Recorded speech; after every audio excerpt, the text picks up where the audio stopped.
Welcome back, guys. Today we are studying the book of Jonah. This is actually in the Old Testament of the Bible. This whole week we've been reading from the New Testament, except for our psalm. So you're going to have to flip back a few pages, but it is one of the last books before going into the New Testament. And it's one of those really small ones, so make sure that you look in your index to try to find it beforehand and kind of flip those pages until you get there. So setting the stage for this story, we learn that Jonah is given a task by God.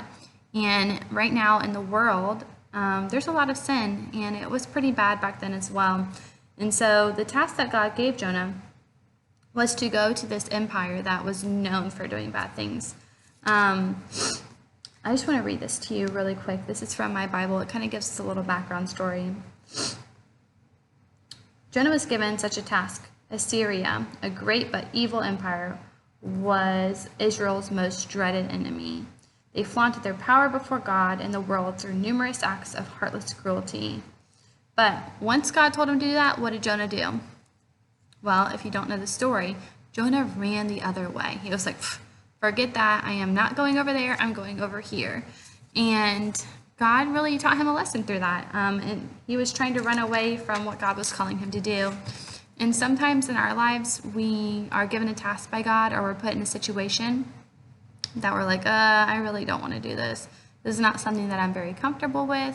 But if it's something that God is trying to teach you a lesson through, or that you have the chance to glorify God or teach others about Him, then definitely take the opportunity. Don't run away from it, and just trust in the Lord. Our reading today comes from Jonah 1:17. I'm going to start at, I'm going to start at verse 8.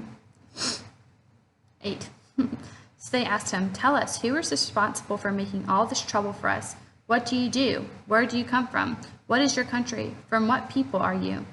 He answered, I am a Hebrew, and I worship the Lord, the God of heaven, who made the sea and the land.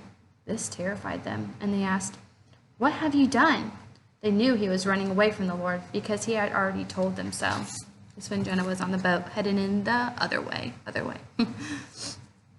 The sea was getting rougher and rougher, so they asked him, what should we do to you to make the sea calm down for us?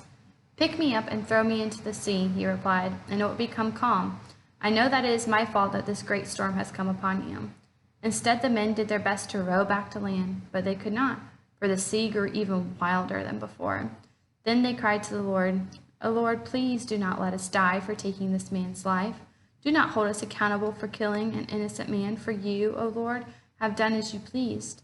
Then they took Jonah and threw him overboard, and the raging sea grew calm. And at this the men greatly feared the Lord, and they offered a sacrifice to the Lord and made vows to him. But the Lord provided a great fish to swallow Jonah. And Jonah was inside the fish for 3 days and 3 nights. So while Jonah is inside the fish, he was like, oh my goodness, I'm going to pray and pray and pray and pray. The next chapter, in chapter 2, is the prayer of Jonah. You should go back and check that out. And he is just apologizing. He will do whatever to get out of this great fish. It doesn't say what kind of fish it is in the Bible. We think of it a lot of the time as a whale, because everyone thinks, what could a person fit inside of? However, just think about the biggest fish that you can think that can swallow a person. It just says a big fish.